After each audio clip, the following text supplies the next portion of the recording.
learners, this is Divya in front of you all again with another video. You are accountancy educator and today we are going to discuss bills of exchange dishonored. ठीक है, dishonour of bill of exchange in case of endorsement आज हम लोग discuss करने वाला है. Already मैंने endorsement क्या होता है इससे रिलेटेड वीडियो पोस्ट किया है.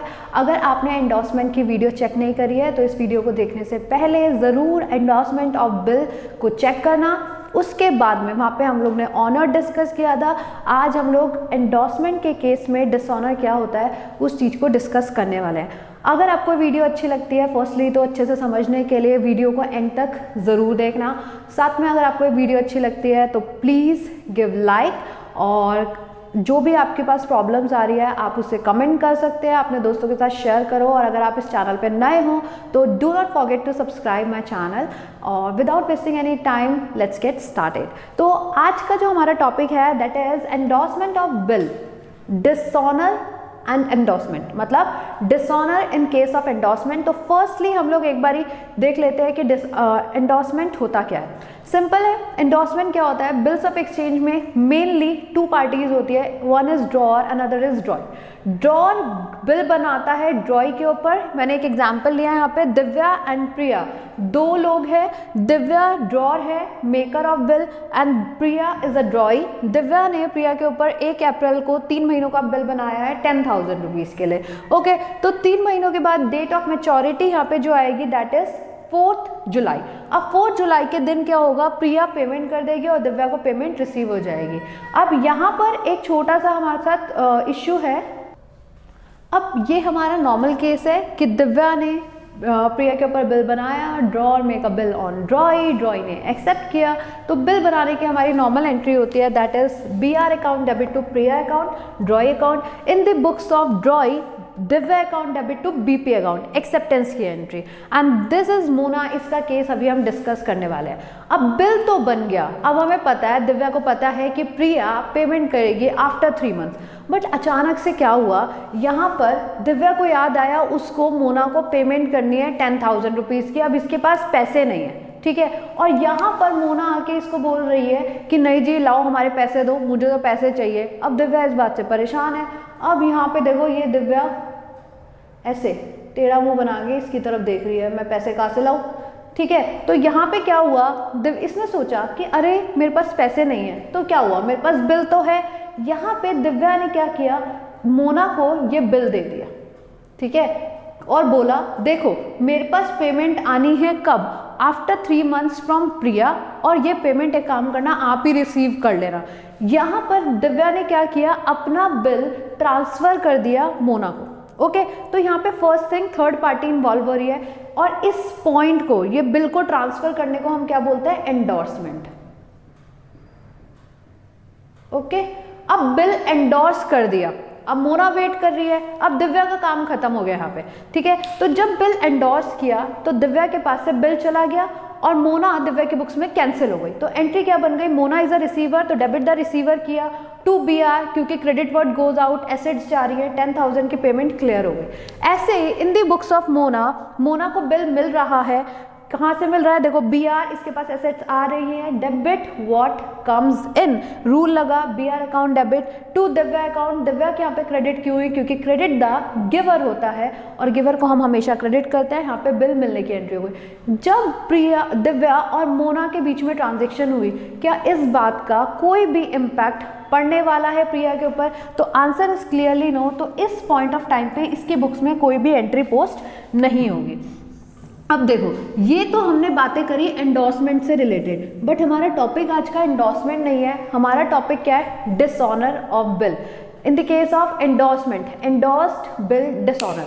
अब ये बिल क्या हो गया, डिसऑनर हो गया, मतलब प्रिया फेल्स टू पे at the time of maturity के टाइम पे प्रिया पेमेंट नहीं कर पाएगी.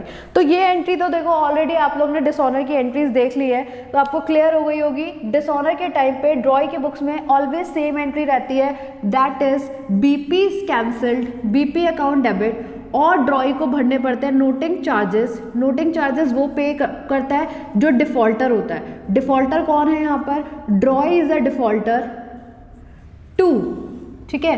2 यहाँ पे क्या होगा, दिव्या मेरी दोबारा से क्या बन जाएगी, क्रेडिटर बन जाएगी एंड डन।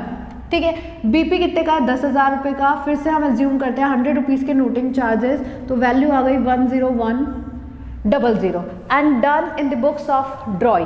नोटिंग की एंट्री ड्रॉई की बुक्स में हमेशा सेम होती है। अब बात करते हैं इन the books of endorsee at the time of. देखो बिल किसके पास है, एंडोर्सी के पास में है। ठीक है, यहाँ पर देखो क्या हुआ, इसका बिल कैंसिल होगा तो कैंसिलेशन की एंट्री क्या होती है, BR is credited, assets cancel हो जाएंगी बाय ₹10,000 और दिव्या इसकी दोबारा से क्या बन जाएगी, डेटर बन जाएगी। तो हमने यहाँ पे क्या किया, दिव्या को दोबारा से डेटर बना दिया। डन, हम लोग ने क्या किया, यहाँ पर दिव्या को वापस से क्या बना दिया, डेटर बना दिया।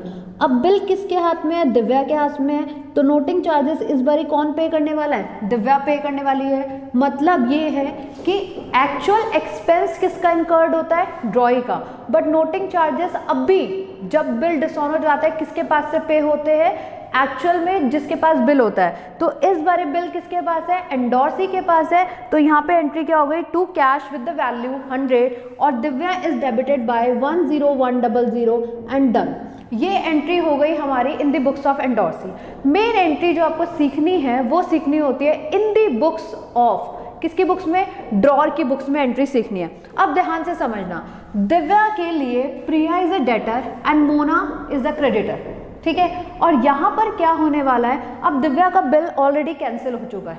ठीक, और अगर इसको पैसे मिल जाते तो यहाँ से पैसे आते, इसके पास चले जाते, दो अकाउंट सेटल हो रहे थे।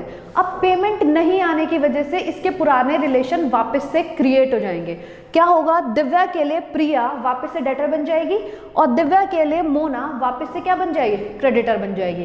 तो at the time of endorsement जो हमारा ड्रॉर होता है उसकी बुक्स में क्या एंट्री हो जाती है, debit the debtor, credit the creditor. इस बात को अपनी कॉपी में जरूर नोट डाउन करो।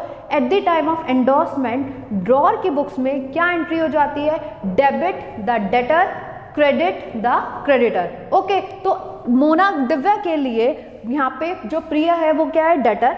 तो हमने एंट्री क्या डाली, Priya account debit by ₹10,000 to Mona account, Mona is a creditor by ₹10,000। But इस क्वेश्चन में नोटिंग चार्जेस भी है ना, तो अब यहाँ पे हम नोटिंग चार्जेस को ऐड करके एंट्री करेंगे।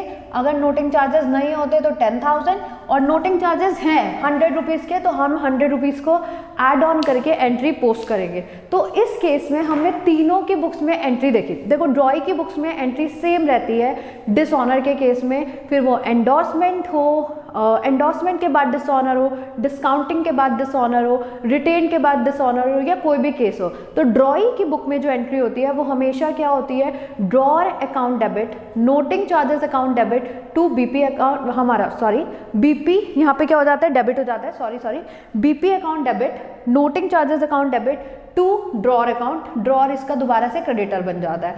अगर आपके पास नोटिंग चार्जेस गिवन नहीं होंगे तो आप सीधा इस एंट्री को रिवर्स कर दो। यहाँ पे दिव्या टू बीपी है, क्रिएट करने के टाइम पे कैंसिलेशन के लिए बीपी टू दिव्या हो जाएगी। कभी कभी नोटिंग चार्जेस गिवन नहीं भी होते, अगर गिवन है तो मेंशन कर दो, if it is not given तो उसे स्किप कर दो। इन the books of drawer entry क्या हो जाती है, debit the debtor, credit the creditor. तो फॉर दिव्या, प्रिया जो है वो डेटर है तो प्रिया को हमने डेबिट कर दिया, मोना इज अ क्रेडिटर तो हमने मोना को क्रेडिट कर दिया। अगर आपके पास नोटिंग चार्जेस है तो नोटिंग चार्जेस को ऐड करके एंट्री करो। If noting charges is not given तो आप सिर्फ बिल के अमाउंट से वैल्यू पोस्ट कर दो।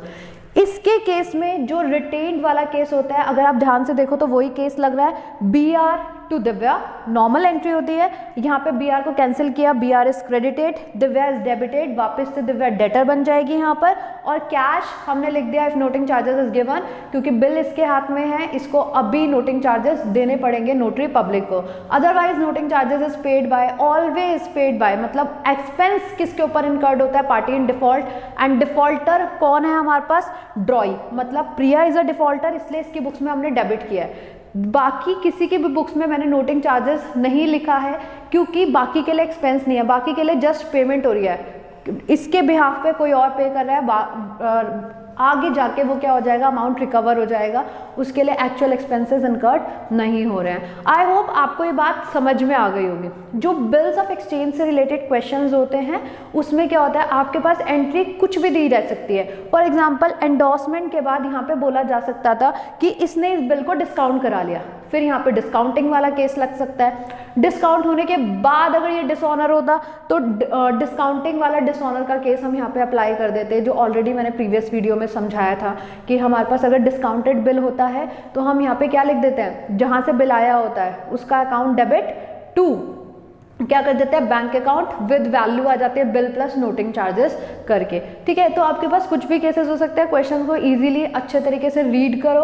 उसके बाद में केस को अप्लाई करो, सिंपल रखो। जरूरी नहीं है आपके पास दोनों या तीनों बुक्स बनाने को बोला हो। कभी कभी क्वेश्चन में ये कह दिया होता है सिर्फ आप ड्रॉर की बुक्स बनाओ या ड्रॉय की बुक्स बनाओ। आप केयरफुली क्वेश्चन को रीड करो, आराम से सॉल्व करो, वैल्यूज को समझो, कहाँ पे कौन सा अकाउंट डेबिट हो रहा है, कौन सा क्रेडिट हो रहा है, क्यों हो रहा है, हमने नोटिंग चार्जेस सिर्फ ड्रॉय की बुक्स में क्यों लिखा, बाकियों की बुक्स में क्यों नहीं लिखा, क्योंकि वो उसके लिए एक्सपेंस है, किसको डेबिट किया तो क्यों किया। इस चीज़ पे फोकस करके अच्छे से पढ़ाई करो।